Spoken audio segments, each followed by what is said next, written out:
નમસ્કાર દર્શક મિત્રો, તમે મારી યુટ્યુબ ચેનલમાં 3 પ્રકારના વિડીયો જુઓ છો. એક, ભારતના જોવાલાયક સ્થળો. બીજું, શિક્ષણ વિભાગના બાળકોને ઉપયોગી થાય તેવા વિડીયો. અને ત્રીજું, જોક્સ કે સાહિત્ય. ઘણા બધા વિદ્યાર્થી મિત્રોના મેસેજ આવતા હોય છે કે ભણવાનું તો અમારે છે જ, પણ ભણવાની સાથે કંઈક એવી ગમત કરાવો કે જે જોઈને અમને પણ મજા આવે.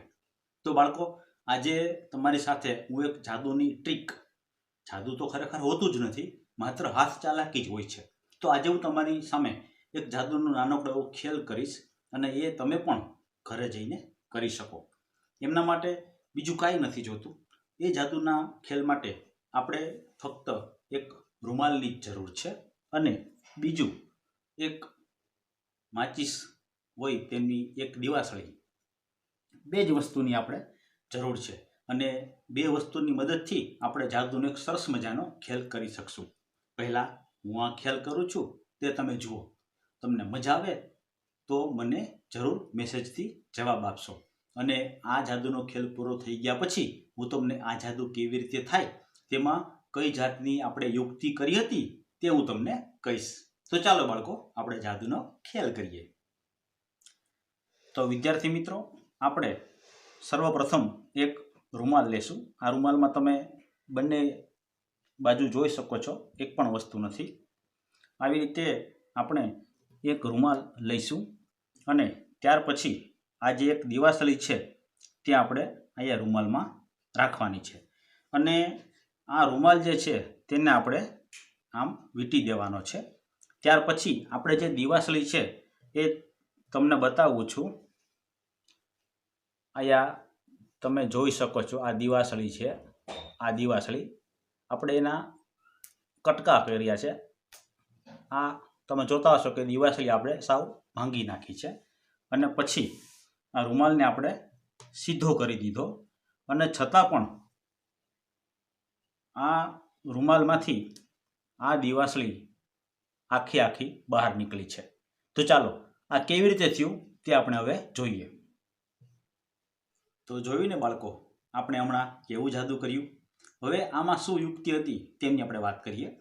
તમારે જે રૂમાલ લેવાનો છે તે રૂમાલના ચારેય છેડા આવી રીતે અહીંયાથી થોડા પેક હોવા જોઈએ.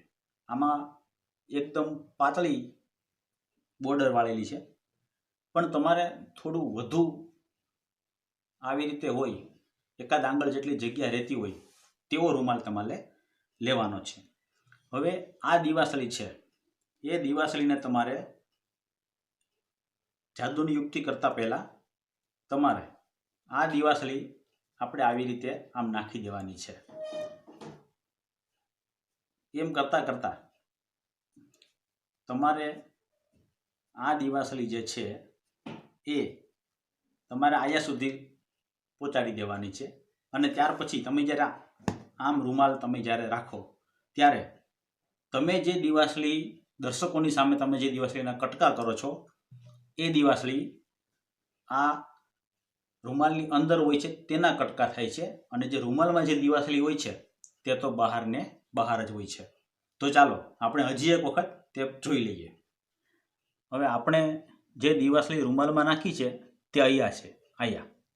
હવે આપણે આવી રીતે આમ રૂમાલ બતાવવાનો છે દર્શકોને. ત્યાર પછી આ એક દિવાસળી લેવાની છે અને તેને આપણે અહીંયા રાખવાની છે. પછી રૂમાલને તમે આવી રીતે વાળો. આ રૂમાલની અંદર છે દિવાસળી, એ અહીંયા છે અને રૂમાલમાં છે એ અહીંયા છે.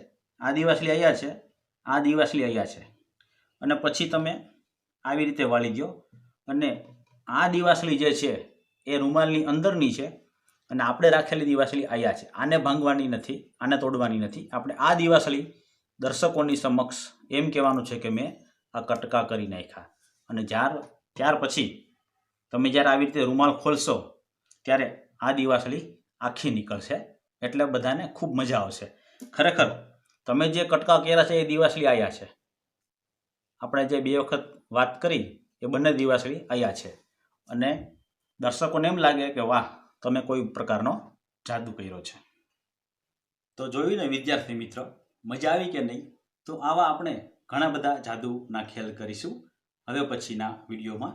ત્યાં સુધી અમને રજા આપશો અને આ ચેનલને તમે સબસ્ક્રાઈબ કરી જશે તો તમારા મોબાઈલમાં હંમેશા 3 પ્રકારના નોટિફિકેશન આવશે: જોવાલાયક સ્થળોના, શિક્ષણ વિભાગના અને જોક્સ કે સાહિત્ય.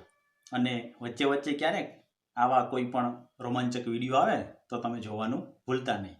આપનો ખૂબ ખૂબ આભાર. આવજો.